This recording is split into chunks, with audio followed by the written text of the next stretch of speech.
Kevin, good morning. Good morning. How you doing? I'm doing great. I get to catch up with you. We talked a little bit last year, just before or during the announcement for people to submit Yeah, to Life in a Day, and now we're presenting the film on YouTube. It's a good day. it is a good day, and all done in 6 months. And nothing much happened in America in that time, did it? No, there was absolutely no reason to even get in front of a recorder. Um, what a what a powerful film, and what a great statement on the human condition.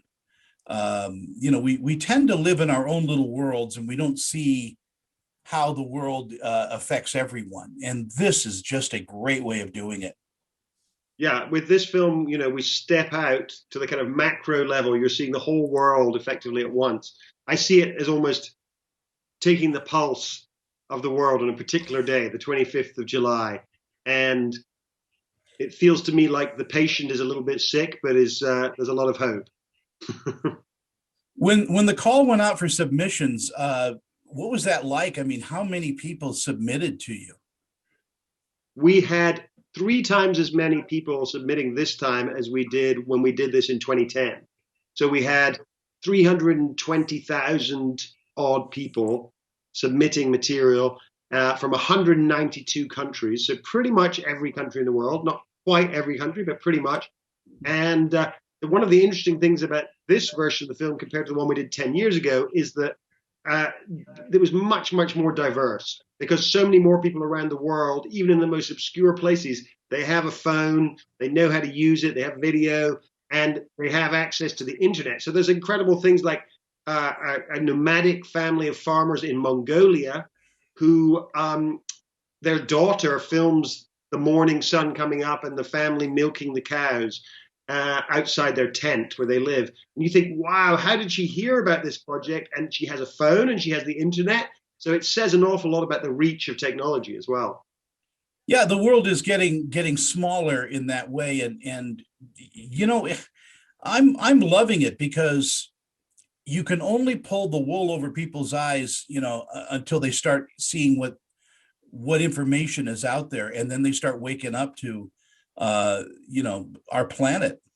Yeah, well, this is a film which is from a perspective that you never see, which is the ordinary people, the people on the street, as it were, who, it's unmediated by a news organization, and it's unmediated by even a documentary crew being there. People are filming what they feel is important, what they are experiencing.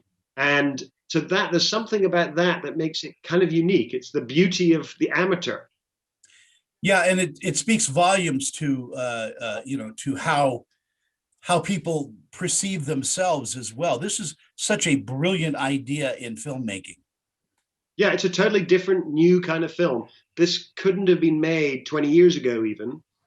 It's only with the advent of, cheap and readily available video phones that this kind of movie could be made.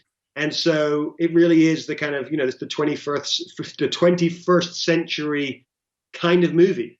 It's a planetary diary, and I hope you keep it up. Are there plans on doing releasing one every few years? Well, when we did the first one, I thought it might just be a one-off, and now we've done this one 10 years later. I think everyone involved feels like, now we've got into the into the run of things. We feel like actually, could be quite an important document in the end, a kind of time capsule of these different days through history. So Yeah. I think we're all determined we're going to carry on. I'll maybe make another three, maybe four if I'm lucky. And somebody else will pick up the baton and carry it from there, I hope. Well, I hope so. I hope so.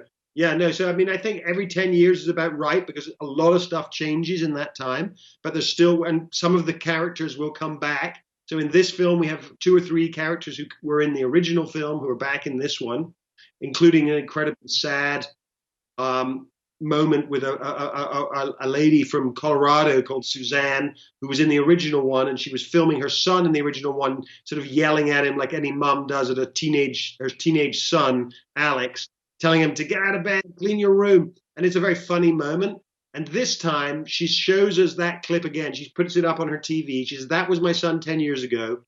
And then she pans the camera around and you see an urn with ashes in it. And she says, "This is my son today." And her son was one of the first people in the United States. Yeah, it's absolutely devastating. One of the first people in the United States to die of COVID. And the movie is dedicated to his memory, to Alex's memory. Now the movie is available, and God bless you for doing this on YouTube Originals.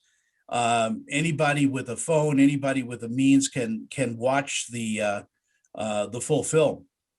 Exactly. We feel like, this is a democratic project. It's about showing what people around the world are feeling and thinking. And so to make it available free on the platform that is the most popular platform for viewing things seems like the right way of distributing it. It is. And I hope next year I could see you at Sundance. I hope that we have, we're not social distancing then. Yeah, it's been pretty difficult if you're in the movie business this last year. Obviously for musicians who are doing live music, for theater, for all of these kind of entertainment and art forms, it's been a really tough time. But thank goodness for movies, we can also put them on streaming services, put them on things like YouTube or Netflix. So, there is some outlet for it, even though it's not what we make these things to be seen on the big screen. Well, maybe we'll put together a watch party for Life in a Day and see how many people will join us in viewing the film. Kevin, it's always a pleasure to talk to you. That's great. So nice to talk to you again.